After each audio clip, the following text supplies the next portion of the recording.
Hey, it's Jeremy with Quiet Mind Yoga, and this is our yin practice for the feet. You'll want 2 blocks to start, and we'll start facing the front of the mat in the rare yin standing posture. So step your left foot back.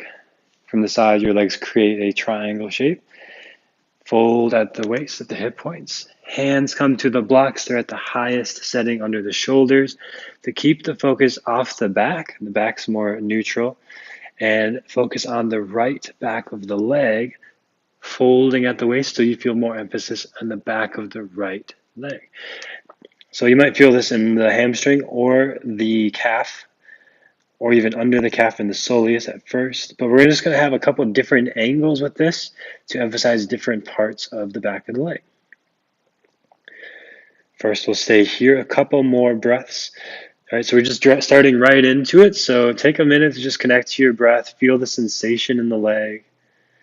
Slow, deep breathing. And then from here, hopefully you can see this, you're going to lift the right foot until you can't go much further. So you're flexing the ankle joint, and you'll feel more of a stretch maybe in the calf or under the calf muscles in the soleus.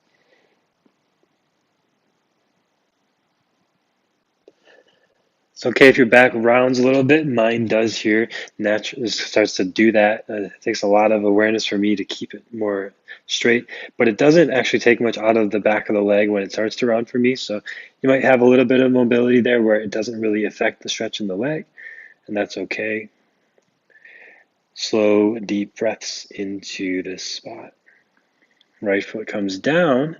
Now you'll lift the right heel. So you're more on the ball and pointing the toe.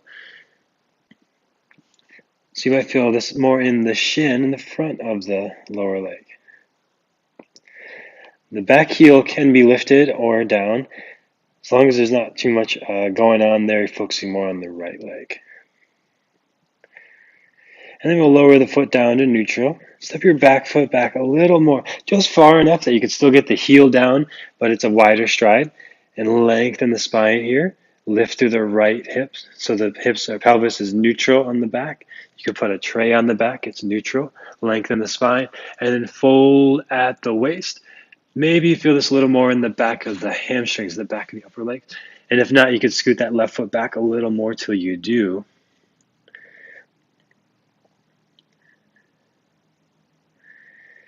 And then we'll step the left foot forward and right foot back. So starting with that little bit closer stance, but you're still in a triangle shape from the side. Pressing into the left foot, the heel and the ball, lengthen the spine and fold over the left leg. So we're getting a good stretch in the calf, these two big muscles here in the back of the leg.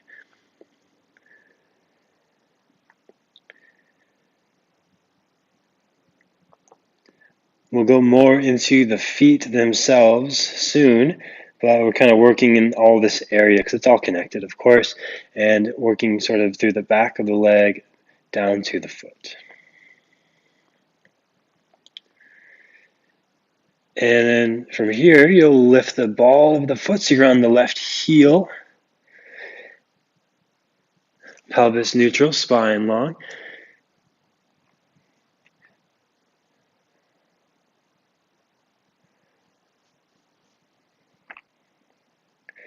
And then we'll lower the foot and lift the heel, press into the ball, and maybe even to the toes to emphasize more of the shin.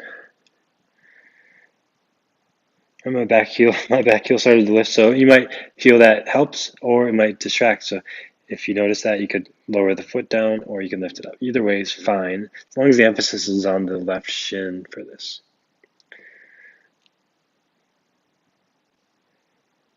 I like to really press down through the toes, and that tends to engage a lot more of these tissues under the skin here in the shin. It's kind of a tricky spot to stretch. There's not a lot in yoga that really focuses on it, so this is one way to do that. Lower the foot back down, step your right foot a little further back, longer stride, still about hips distance apart, so you're on a train tracks rather than a tight rope. Lengthen your spine And then start to fold at the waist till you feel more of the emphasis on the hamstring of the left leg. These three muscles on the back of the leg. With your inhales, find a little length in the spine. And with your exhales, fold in.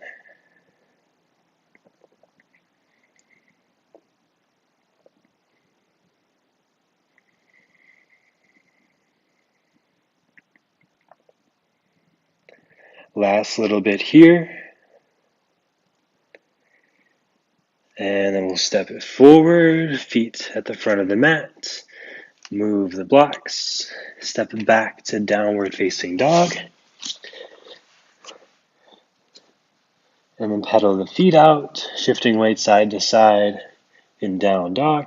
Keep your left knee bent. And then look between your right big toe and first toe, or second toe, I guess, the pointer toe. And that's going to go behind the heel, the ankle, between the heel and the ankle of the left foot, and you'll press that down into the ground. So the left foot pressing down to the ground, the right foot assisting, and the whole back of the left leg emphasized here in this stretch. It's down dog variation. Switch sides, right knee is bent, left foot clasps behind the ankle, and then straighten the right leg, right heel towards the ground. Left knee stays bent as an assisting to the right heel, lowering down. If the right heel doesn't touch the mat, you don't lose any points or credibility as a person or human being. You're just noticing that there's some tension in the back of the leg. And if you do this over and over and over again for many years, like many practiced yogis do, then you might start to see some differences and might become more flexible.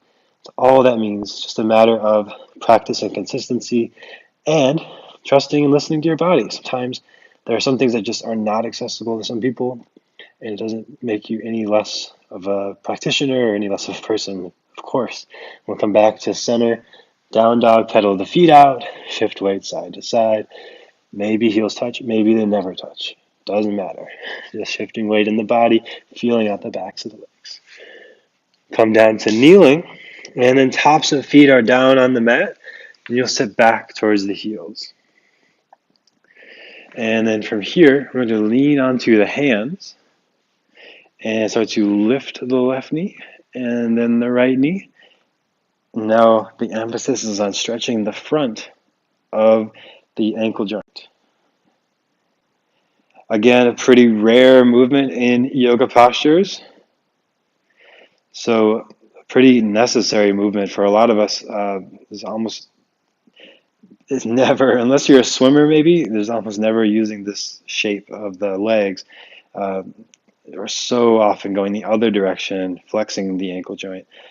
So this often is pretty tense at first and can bring a lot of relief just by doing it regularly.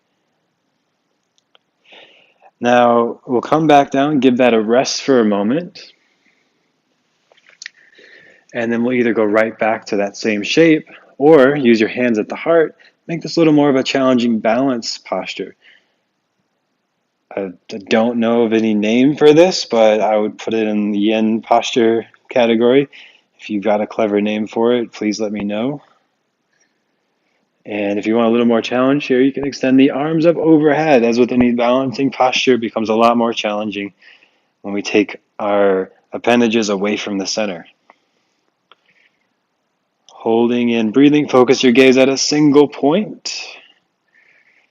And we'll slowly lower the knees back down. And we'll bring the legs out in front. And for a moment here, sitting Dandasana staff pose, hands behind you, just flex and point the toes, forward, back, and then wave side to side. And then in circles, moving the ankle through all its range of motion. And back to center. Baddha Konasana. Here you may want your blocks under the knees. Feet are together, knees are apart. The blocks can be a little support here because we're not emphasizing the inner hip stretch as much as we might normally, but there is some stretch there. And The height of your blocks will determine how deep that stretch is. Lower is a deeper stretch. Your thumbs are going to come into the soles of the feet, starting to massage up from the heel to the ball of the foot. And you can do that single long movement from the heel up to the toes if you'd like, or any other variations of pressure moving the muscle under the skin in the feet. You want a good amount of pressure, I think feels really good. Again, always listen to your body and try things for yourself. But I think a lot of us use our feet quite a bit and they can take a lot, and that pressure tends to bring about more relaxation.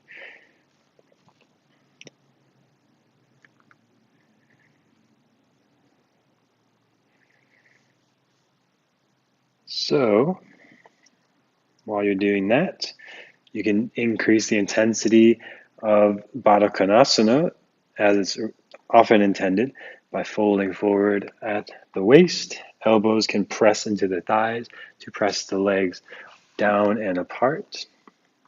Spine lengthens when you inhale and fold at the waist when you exhale. Forehead comes towards the feet.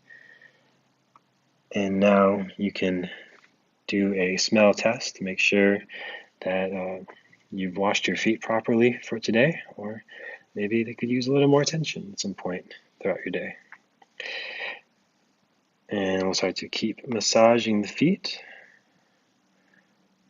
assuming you still want to touch your feet, knowing what they smell like now. If you want my suggestion, Thai crystal deodorant spray. It's the best thing ever for body odor. And we'll start to keep massaging the feet, folding at the waist, elbows pressing into the thighs, forehead sinking down. Maybe you find a good spot on the toes to focus on. Another thing I like to do here is crack the toes, pushing into that first knuckle joint on each foot. Maybe that's picking up on the microphone. My toes crack pretty loud, and I can do that at least once a day, and it feels pretty good to me. If it doesn't feel good, don't do it.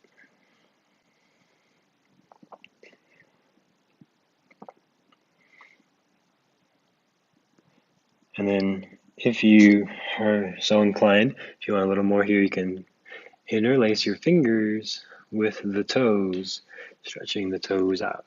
So if you want to see what I'm doing there, just spreading out the toes, reaching the fingers in there, and helping the toes spread with my hands. Staying in that shape though, that forward fold. Forward folds tend to be pretty relaxing and grounding at the end of the day.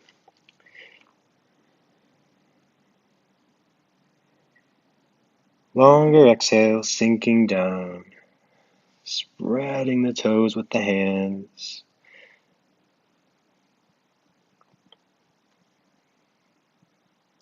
And give your feet, your toes a squeeze. More pressure on the body tends to have the body respond by relaxing. This is why compression therapy has become such a big thing for autistic children. And touch can be so nurturing for mammals, for us.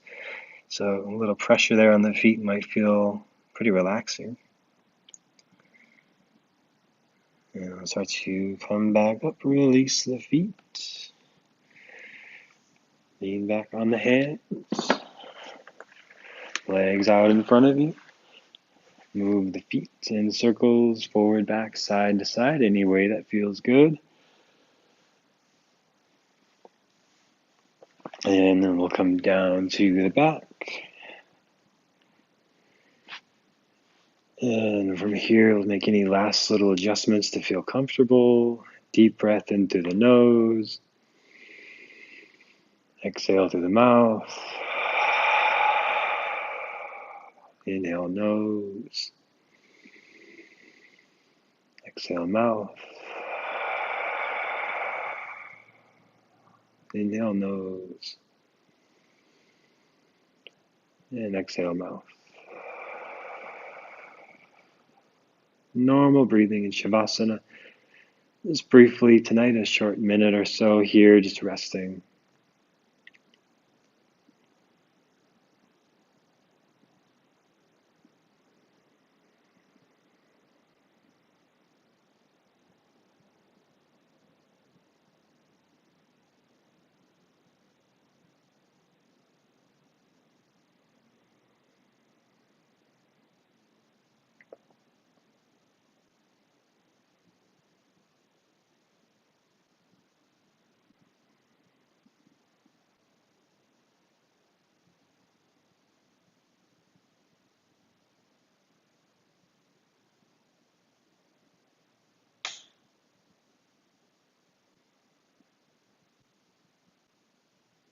And start to move the fingers and toes, wrists and ankles, arms and legs, knees into one side, and press back up to sitting.